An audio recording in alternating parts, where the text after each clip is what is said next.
نه نگرفت. یک بار گرفت؟ نه مخواست بگیره گرفت. آخر گفت نه نگرفت. نگرفت.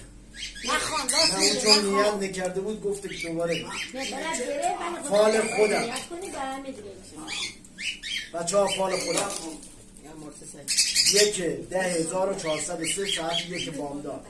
ای عزیز، موفقیت و شادمانی در راه است و لحظات سخت به زودی پایان می یابد.